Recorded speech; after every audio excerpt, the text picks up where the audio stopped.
Koliko zanimljivih stvari imam vam za podijeliti u ovom videu. Znači pričam od izoliranja terasa, kompletnog zamjena instalacija vode, knaufa, čak su nam ljudi došli izmjeriti za namještaj i na kraju radimo fasadu i sve popratno uz to, znači prezanimljiv video će biti ljudi.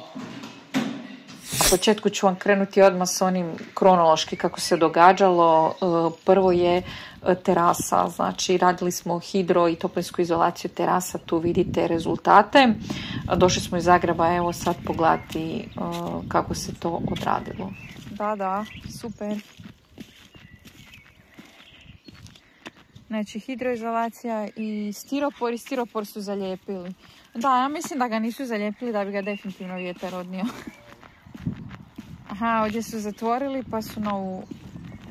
Znači iz prakse znate da su terase uvijek slabe točke, pogotovo ispod imate nekakav prostor u kojem actually boravite, zato jer vam problemi s vodom, vlagom i generalno nalaživanjima zida jako često upravo dolazi od terasa. Da su ga zalijepili, ja u strahu da će odletiti. Evo, on dođe još 6 i pločice i super. Top. Lijepo su oni to uradili. Evo vam je ona folija koja se inače vrućim zrakom lijepi i gore silikonizirana, a ove rupe su vam za kondenzat. Inovatura pijeska za još jedan sloj estriha na terasama. Zašto stavljamo još jedan sloj estriha? Zato što je stiroporavan i onda ponovo moramo napraviti pad, tako da gore smo stavili još jedan manji sloj estriha. Tako smo zadnji put dogovorili s ovim ljudima koji su nam radili glazure, koji se sjećate iz prošlih videa. Ponovno smo izvali, evo, i oni su opet ekspres odradili samo terase, jel, još jednom.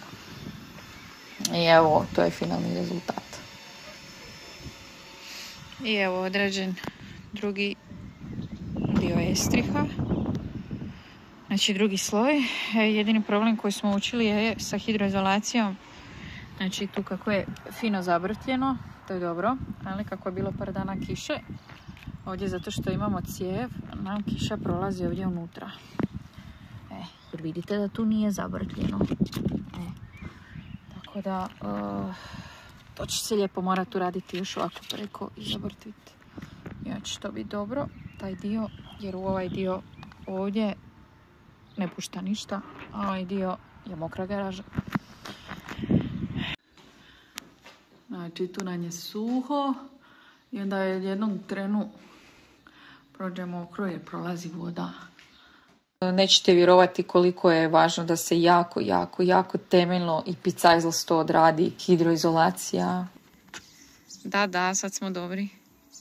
Znači nemojte štediti na tome. Svakako mi je draže da smo to sad odmah vidjeli, da smo to odmah sanirali prije fasade, jel? Super.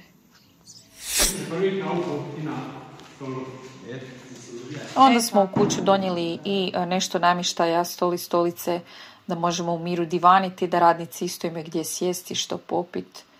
Dofurali smo i frižider i jedan rešo da se može iskuhati kava, popit hladna voda, piva, što god. Evo i nam se svidjelo sav taj prostor. Nju smo isto evo dofurali malo na gradilište, svako toliko. Inače, ako niste znali, Antonio se u slobodno vrijeme bavi proizvodnjom domaćega piva, tako da evo taman, s obzirom da sad imamo gdje sjest, pozvali smo i nešto prijatelja da dođu probati njegov zadnji beč koji je skuhao, ovog domaćeg lagera. Valja. Čak i je dobro gazirano. Pokušavam sprovesti, znači domaća piva, kućna radinost. Boga piva. Dobra piva, voda. Tu vam snimam zidove, zato da vam pokažem kako izgledaju kada se oboja primer preko.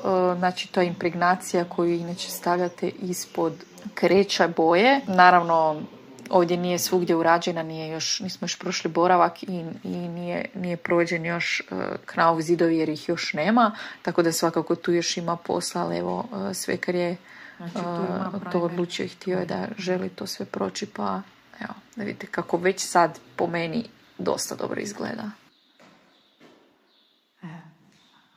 Crtu povuka i sve gore, nice. Top. Tako fasada uskoro ulazi, onda rješavamo i sve ostale zaostatke na vanjskim zidovima koje treba riješiti, između ostalog i ovu rupu za ventilaciju od WC-a. A ovo što vidite to je struja za rasvjetu koja će doći na pod i koja će biti uperena zapravo bočno u ovaj zid na koji će doći kamen. Osim kamena odlučili smo pozvati stolara koji nam je tu došao taman izmjeriti kuhinju, međutim u isto vrijeme su nam došli i radnici za vodu. Naime, što se dogodilo, gledali ste u prošlim videima, znate koja je cijela drama bila sa vodom.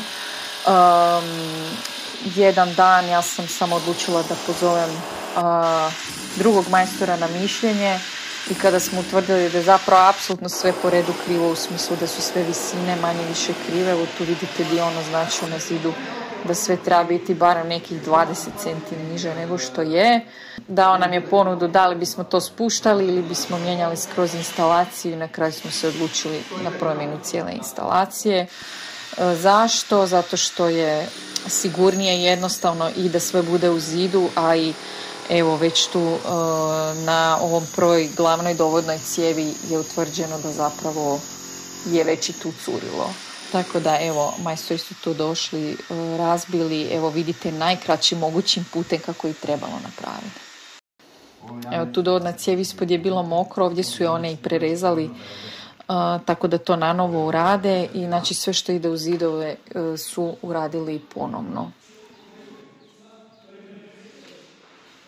Znači između ostalog i ovaj jedan jedini geberit tu koji smo ugradili je bio ukoso, tako da i njega su morali isto razbiti da bi ga stavili u nivel.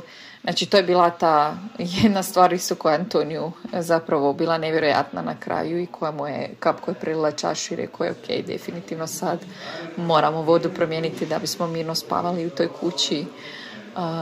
I iako nas je stvarno došlo dosta, jedno duplo više, bolje da jesmo.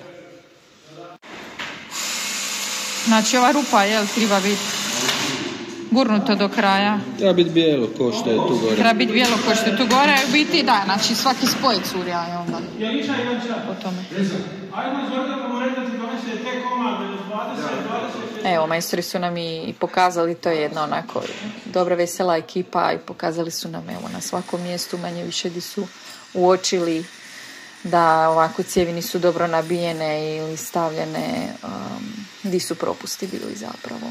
A bilo ih je, vjerujte, jako puno je to samo ovo u zidu, većina toga je u podu, tako da dobra odluka na kraju. Ovdje malo se vidi, opet je ovo bolje. Nije do kraja nabijeno. I to kad ostane pod tlakom samo prokapaju. Što je ovo? To je taj. Ti si našao ovo? Eto, čuli ste, znači, tako je bila zapravo svaka druga cijev i svaki drugi spoj. I evo na kraju to kad su radili, cijevi učvrstili purpijenom, pod zamaltali i idemo dalje. I evo na kraju je, recimo, gornji kat izgleda ovako, znači sve je napokon lijepo u zidu, iako se danas sutra i dogodi neki problem. Znamo da možemo samo razbiti zid i doći do toga puno bolje nego da je u podu, pogotovo ako imate podno grijanje. Ako razbijete podno grijanje je uništeno, a ispod još ide jestrih i stiropor i 6 slojeva raznih. Evo vidite koja je to šuma cijevi koju su oni poskidali. Rekli su čak da ih duša boli, da je tu bar 1000 eura materijala bačeno, ali za miran san bolje. Odvod su napravili dobro po projektu. Ovo mi nije jasno nešto. Kome je? I tu su testirali odvode, to odvode.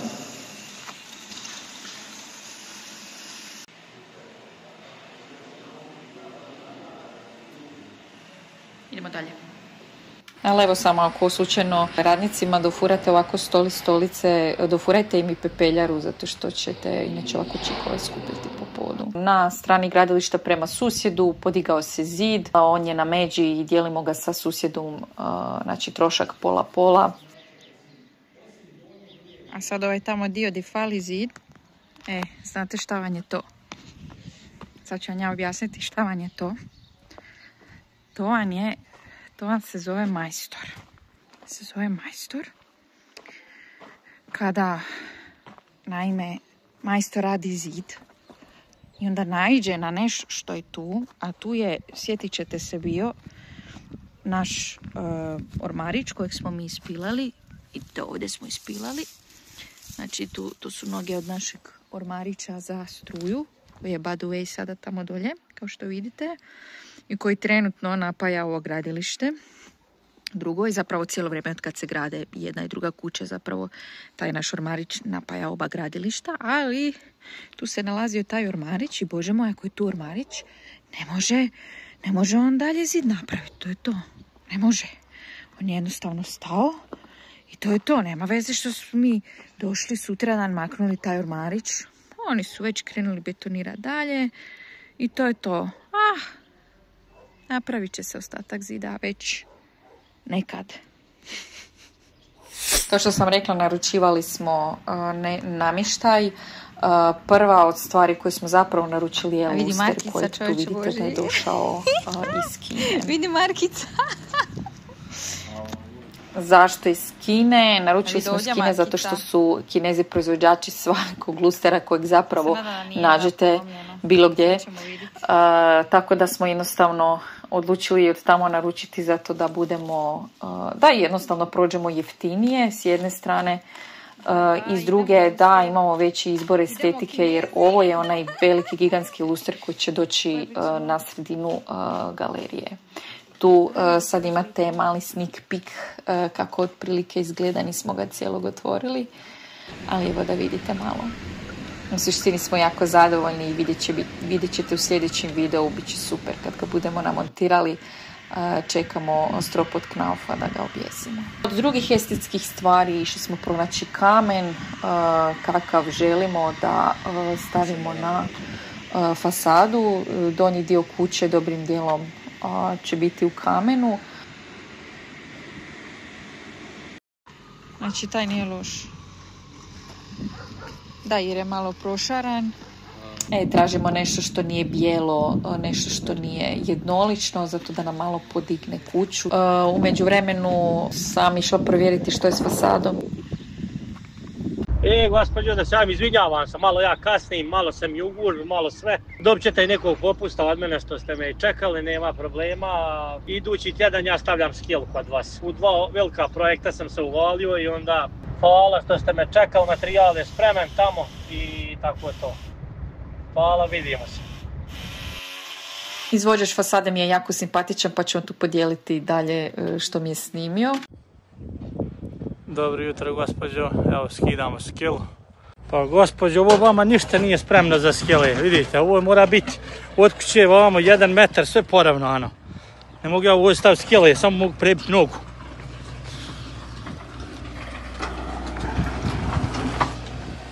Vidite ovo. To nije spremno, gospođo. Kakvi tu? Evo, ja sam dovezao, ali ovo nije spremno. Naravno, ja sam odmah bager zvala jer oni su ranije to poravnali, ali evo, očito tu treba biti nešto finije. Hvala Bogu, mi ko investitor se ne kužimo u to, ali evo, bager je došao u roku odmah sutra dan i napravio to u par sati i evo u roku par dana oni su došli i postavili su skelu. Tako da evo, to su oni nabili, dobro pripremili. Onda smo se iz Zagreba ponovno zaletili da budemo prisutni kada krene fasada. Naravno i nam je išla opet s nama.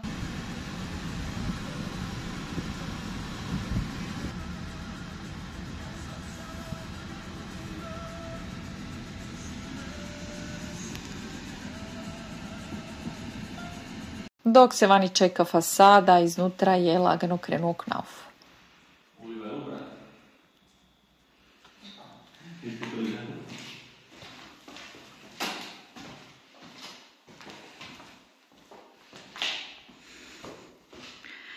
Ništa, hoćemo riješiti ovaj zid. Ove rupe zamaltat. Materijal je nešto se jako dugo čekao za knauf. Evo tu ga vidite snimku di se iskrcava napokon nakon 3 tjedna. Tako da realno sa knaufom smo nešto sporiji nego što treba biti. Ali Bože moj, bitno je da se uradi i da se uradi dobro. Ali eto, barem je, hvala Bogu, došla ta divna, prekrasna skela. Lipo li je, lipo li je. Znam da sam žensko, ali ništa mi u životu nije bilo draže ko vidjeti ovu skelu. Znači, toliko se radujem ovoj skeli.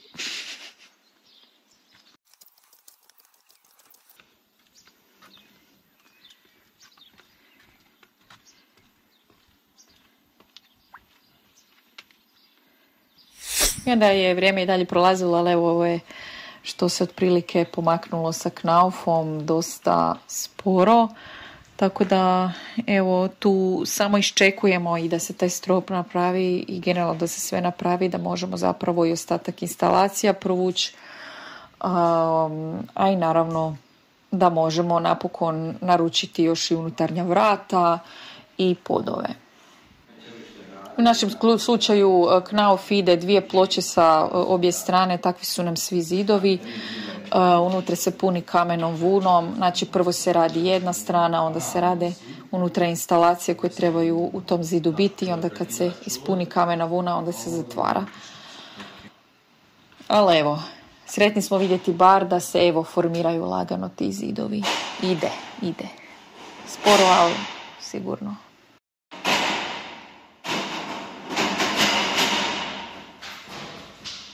Evo i profila. Jedan od izazova koji imamo sa fasadom od 20 cm jest da pošto imamo francuske prozore, to vam je dugačak prozor koji ide dosta nisko dolje, moramo imati zaštitnu ogradu, a pošto nam je fasada 20 cm zapravo nemamo u što uvidati, odnosno učvrstiti tu ogradu jer ne može ju nositi stiropor. Tako da smo morali smisliti nekakvo alternativno rješenje i na kraju smo u razgovorima zaključili da je najbolje rješenje zapravo da na tim mjestima gdje ograda treba se nasloniti na zid, da na to mjesto stavimo Siporex, odnosno ove Ytong blokove. I još jedna stvar koju radimo u fazi fasade jest podizanje gromobrana dok imamo skelu. I evo, gromobran će naravno trebati gore i povezati na samom crijepu, odnosno na krovu. Mi moramo podbaciti. I evo tu stari objašnjava šta i kako će se to izvesti. I fiksirati ga tu sa šarafima. Moramo kupiti i šarafe. Šarafi moraju biti ovi duži. Znači koliko je, 8. Jel kužiš? Zujuće je bilo za sidrenje. Ovo dečki tu rade mjerno mjesto, znači vidite koliko je to debelo kad dođe fasada, koliko je to zapravo istureno van. Tako da fasaderi kad dođu oni će zapravo stiropor postaviti oko svega. Dok će ove cijevi biti u fasadi. To su neki od izazova koje nosi zapravo debela fasada od 20 cm. Ona je sa jedne strane super zato što puno toga možete staviti u fasadu, ali s druge strane ona nema nosivost, odnosno stiropor vam je slab, tako da bilo što želite recimo učvrstiti na zid, to mora biti duže od 20 cm, odnosno pričamo o vicima od barem 30, što se u pravilu ne proizvodi.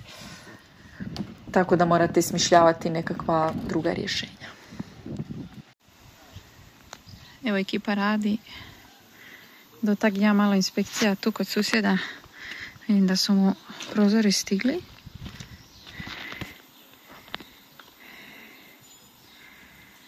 A izgleda kod dvoslojni prozor. Šteta. Ali lijepo se nasipa. Miče se. Idemo. I evo tu sad taman Antonio i tata montiraju taj Siporex zapravo bočno od prozora, tako da kad dođe ograda da se zapravo u taj Siporex učvrsti. A onda će se stiropor stavljati oko njega. Siporex vam je također izolacijski materijal. Zašto smo baš njega uzeli? Znači on je lagan s jedne strane, a s druge strane je čvrst. Ima dobru nosivost, laganje, a izolira. Sjetit ćete se da smo na početku kad smo zidali kuću i prvi red cigle stavljali upravo Siporex jer je on čvrst, ali toplinski dobar. Iako su nam ljudi za ograde savjetovali da zapravo ne trebamo to učvršćavati dodatno, da je zapravo ljepilo dovoljno, ali evo, pošto ovako stoji u zraku, odlučili smo još staviti dodatno šipke i učvrstiti maticama da budemo 100% sigurni. Evo gotovo. I evo na kraju to ovako izgledalo, znači na mjesto gdje će doći ograde i dolje gdje će doći pergola koja se zapravo mora onda učvrstiti u zid. I onda je napokon došao materijal, odnosno tih naših 20 cm. Vidite koja je to planina materijala. I prošli smo zajedno sa izvođačima fasade što i kako će se uraditi. Di ide što, di ide koliko, ove sve oznake, ovi brojevi po zidevima, to vam je zapravo di ide koliko, ne ide svugdje isto, ali evo 90% kuće će biti 20-ka. Negdje nema potrebe, znači da se stavlja sve recimo u garaži, pošto izoliramo iznutra sa 10-kom, vanjska strana će biti samo 5 cm, a negdje samo da izravnamo. Definitivno najuzbudljiviji dio zapravo gradnje jesu ovi ti nekakvi finalni radovi, znači sad kad se stavi fasada ta kuća će se transformirati kao i svaka kuća i evo jedva čekam da vidim finalni rezultat. Nažalost morat ćete ga sačekati u sljedećem videu, ali evo ovdje možete vidjeti nekakve početke gdje su dečki zapravo počeli lijepiti i raditi. Evo sad već vidite kolika je to razlika u debljini u odnosu na zid. Dečki su, vidjela sam, precizni, povukli su lijepo špagicu, to se nivelira i evo krenuli su sa ove stražnje strane, vjerojatno zato što im je iza najravnije, imaju najmanje nekakvih izbočina. Znači, kada se makne skela, kad se uradi fasada, onda ispod ćemo nasuti. Ovdje planiramo još ukopati jedan spremnik za kišnicu. Tako da zapravo terasa isto, njezina visina neće biti tolika, ona će biti možda 10 centimetara maksimalno, za stepenicu 2 izdignuta iznad zemlje, tako da to će sve biti tip top. I ko za vraga, baš tu noć je bila nevera.